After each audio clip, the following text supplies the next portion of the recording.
Hello students, बेटा आज हम टॉपिक करना है market failure, externalities, incomplete information and public goods.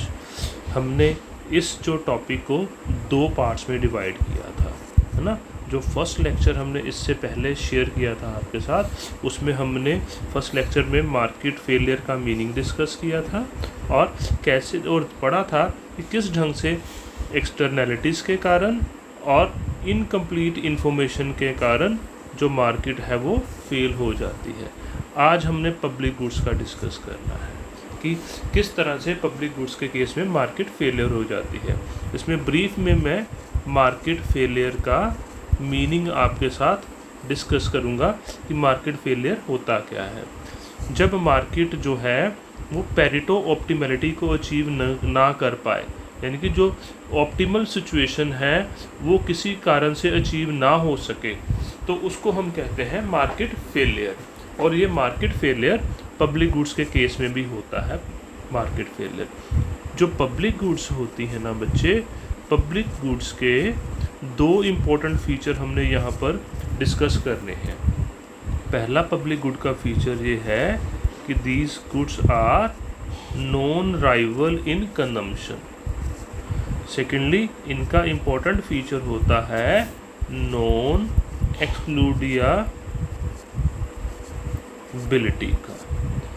Public goods non rival in consumption होती है। इसका मीनिंग क्या है, इसको बताने से पहले मैं आपको राइवल गुड्स का मीनिंग बताऊंगा, फिर नॉन राइवल गुड्स का मीनिंग बताऊंगा। राइवल गुड्स वो वाली होती हैं जिनको अगर ए कंज्यूमर ने कंज्यूम कर लिया तो बी उसको कंज्यूम सेम कमोडिटी को नहीं कर सकता। जैसे ए ने अगर एप्पल की कंजम्पशन कर ली तो उस एप्पल को, सेम एप्पल को बी कंज्यूम नहीं कर सकता, ठीक है। बट अगर नॉन राइवल गुड्स होती है ना, तो नॉन राइवल गुड्स वो होती हैं जिन गुड्स की कंजम्पशन एक ही टाइम पर एक से ज़्यादा कंज्यूमर, एक से ज़्यादा लोग कर सकते हैं। जैसे मान लीजिए कोई आपके एरिया में कोई पार्क है ना, या टीवी सिग्नल्स हैं, तो इसका मतलब ये तो है नहीं कि अगर पार्क को एक जने ने यूज़ कर लिया तो दूसरा यूज़ नहीं कर सकता। तो सेम टाइम पीरियड पर पार्क को या टीवी के सिग्नल को एक से ज़्यादा लोग यूज़ कर सकते हैं।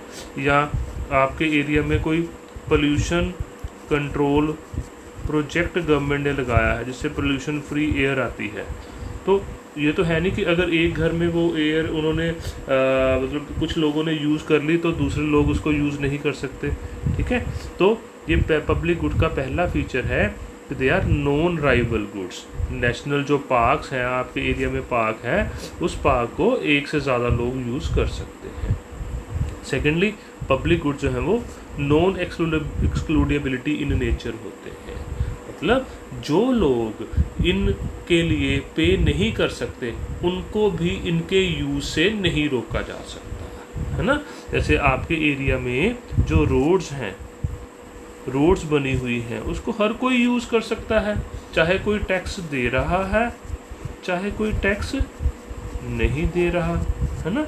तो ये तो नहीं कह सकते जो लोग आप टैक्स दे रहे हो तो आपके एरिया में कोई रिक्शा पुलर है या कुछ और है, कोई गरीब आदमी है बेचारा, तो वो टैक्स नहीं दे रहा, तो उसको उस सड़क के यूज़ से नहीं रोका जा सकता, ठीक है। इसको कहते हैं नॉन एक्सक्लूडेबिलिटी, कि जो लोग उसके लिए पे नहीं भी कर रहे उनको भी उसको यूज़ से रोका, पब्लिक गुड्स के यूज़ से रोका नहीं जा सकता। अब ये दो इम्पोर्टेंट फीचर क्लियर हो गए बच्चे, कि public goods are non rival in consumption, कि सेम टाइम पीरियड पर एक से ज़्यादा लोग उसको यूज़ कर सकते हैं।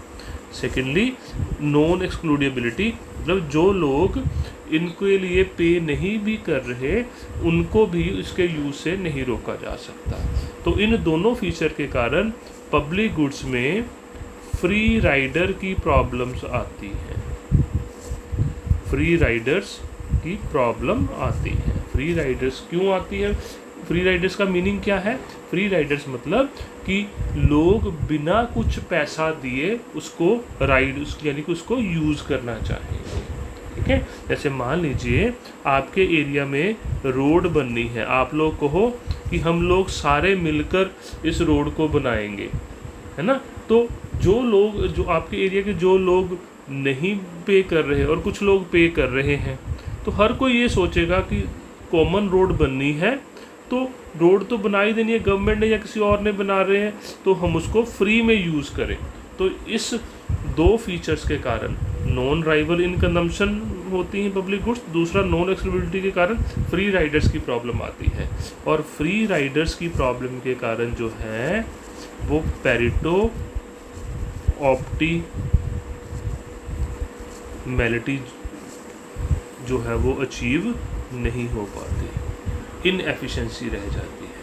तो इसी चीज़ को एक हाइपोथेटिकल एग्जांपल के साथ एच.एल. आहूजा की बुक में एक्सप्लेन किया गया है। मैं वही वाली हाइपोथेटिकल एग्जांपल लेता हूँ आपको समझाने के लिए। एग्जांपल ये है कि एक पोल्यूशन फ्री एयर का प्रोजेक्ट लगना है, ठीक है, और वो पब्लिक गुड है, मतलब गवर्नमेंट इसको प्रोवाइड करेगी, राइट। तो इसके भी दो फीचर है, वही नॉन एक्सक्लूडेबिलिटी का और दूसरा कौन सा था, नॉन राइवल इन कंजम्पशन। तो दो, मान लीजिए रीजन ऑफ सिंप्लिसिटी के लिए हम मान रहे हैं कि दो ही कंज्यूमर्स हैं, consumer A, consumer B, person A और पर्सन बी, दोनों को इस पोल्यूशन फ्री एयर से बेनिफिट होना है। तो हम एक डायग्राम बनाते हैं, ध्यान से समझिए बच्चे जी डायग्राम। इधर हम लेते हैं quantity of pollution free air और वर्टिकल एक्सिस पर लेते हैं marginal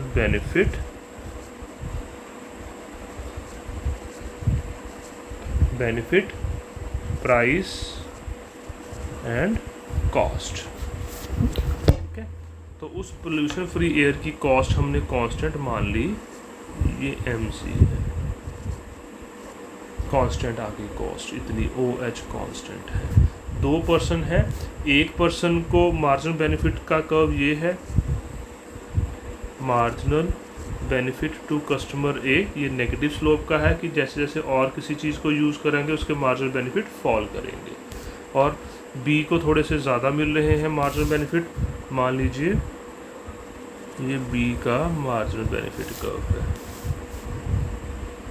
marginal benefit curve of person B. यानी कि इसको और हम अगर अच्छे से डिफाइन करें, ए का अगर OQ1 quantity pollution free air की यूज़ करे तो कस्टमर ए को जो मार्जिनल बेनिफिट मिल रहे हैं A1Q1 और बी को मिल रहे हैं B1Q1, ठीक है। और टोटल जो कैसे आएगी, टोटल बेनिफिट इन दोनों को ऐड करके और दोनों का वर्टिकल समेशन करके। तो उसके लिए जितना पोर्शन A1Q1 है ना, तो उतना ही यहाँ पर B1 से ऊपर एक पॉइंट लगा दिया, इसको कह दिया M, this is point M, ये पॉइंट है मान लीजिए, यहाँ से नीचे ले, this is point M, this MB1 is equal to A1Q, right. और एक यहाँ पर पॉइंट लगाया OQ2, अब इसका मीनिंग समझाता हूँ, this is point B2 sorry A2 और ये है B2। जितना ये A2 Q2 है उतना ही यहाँ पर पॉइंट लगा दिया B2 के ऊपर N,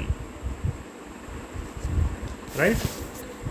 और इसको नीचे ले आए, इसका मीनिंग मैं अभी समझाता हूँ आपको। ये टोटल को शो करता है, इसका मतलब अगर OQ1 क्वांटिटी यूज़ की जाती है पोल्यूशन फ्री एयर की, ए को बेनिफिट है A1Q1, बी के बेनिफिट है B1Q1, और इतना ही क्योंकि पोर्शन है A1Q1 is equal to MB1, तो टोटल बेनिफिट दोनों को मिला के हो गए MQ1। इसी तरह से अगर OQ2 क्वांटिटी यूज़ की जाती है तो A के बेनिफिट है A2Q2, B के बेनिफिट है B2Q2, और दोनों को ऐड करके बेनिफिट हो गए NQ2। तो इनको ज्वाइन करके टोटल हमारे पास बेनिफिट का कर्व बन जाएगा। ये देखिए यहाँ से बच्चे ये कर्व बन गया डी, जो टोटल बेनिफिट को शो करता है। तो इसको भी हम आगे लेके थोड़ा सा, ये मैं दोबारा, ये मार्जिनल बेनिफिट ऑफ बी, यहाँ से इस लाइन को नीचे ले आए। This is point Q, this is point A3, B3 और E। इसी तरह से अगर OQ क्वांटिटी है पोल्यूशन फ्री एयर की, कस्टमर पर्सन ए के बेनिफिट है A3Q3, A3Q, और बी के बेनिफिट है B3Q, और टोटल बेनिफिट दोनों के मिला के हो गए EQ, और ये मार्जिनल कॉस्ट है। जहाँ पर ये मार्जिनल बेनिफिट दोनों के, ये डी दोनों के मार्जिनल बेनिफिट हैं, यानी कि डी क्या शो करता है, marginal benefit of A plus marginal benefit of B. तो यहाँ पर दोनों के total marginal benefit EQ is equal to marginal cost. तो ये क्वांटिटी ऑप्टिमल है, OQ क्वांटिटी ऑप्टिमल है, क्योंकि यहाँ पर मार्जिनल बेनिफिट और मार्जिनल कॉस्ट दोनों बराबर हैं। अगर तो ये दोनों ही पर्सन्स A और B इतनी क्वांटिटी के लिए इतनी टोटल प्राइस भी पे कर दे जितना उनको बेनिफिट हो रहा है, मार्जिनल बेनिफिट दोनों को मिलके अगर उतनी प्राइस भी पे कर दे, तो OQ quantity pollution free air की प्रोड्यूस हो जाएगी, जो कि ऑप्टिमल क्वांटिटी है। इसमें सभी को फ़ायदा होगा, ऑप्टिमल सिचुएशन अचीव हो जाएगी। बट ऐसा एक्चुअल में नहीं होता। एक्चुअल में OQ quantity optimal quantity produce नहीं होती। क्यों नहीं होती? क्योंकि जो पर्सन्स हैं वो पब्लिक गुड्स को, और ये पब्लिक गुड है पोल्यूशन फ्री एयर, उसके लिए उतनी प्राइस पे करने के लिए रेडी नहीं होते। फ्री राइडर्स की प्रॉब्लम आती है, फ्री में वो लेना चाहेंगे उस पोल्यूशन फ्री एयर को। तो ऐसी सिचुएशन में जो प्रॉफिट मैक्सिमाइजिंग फर्म होगी वो या तो पोल्यूशन फ्री एयर की ऑप्टिमल क्वांटिटी OQ प्रोड्यूस उससे कम करेगी या बिल्कुल नहीं करेगी। तो जब वो पोल्यूशन फ्री एयर की OQ क्वांटिटी प्रोड्यूस नहीं करेगी तो इस सिचुएशन को हम बोलते हैं मार्केट फेलियर। ठीक है, क्योंकि ऑप्टिमल सिचुएशन अचीव नहीं होती। तो इस तरह से बच्चे हमने देखा कि किस तरह से पब्लिक गुड्स के केस में ऑप्टिमल सिचुएशन अचीव नहीं होती, यानी कि मार्केट फेल हो जाती है। इस वीडियो लेक्चर के साथ आपको जो मैंने PDF नोट्स शेयर किए हैं बेटा, उसको ज़रूर स्टडी करना। ओके बच्चे, take care, all the very best.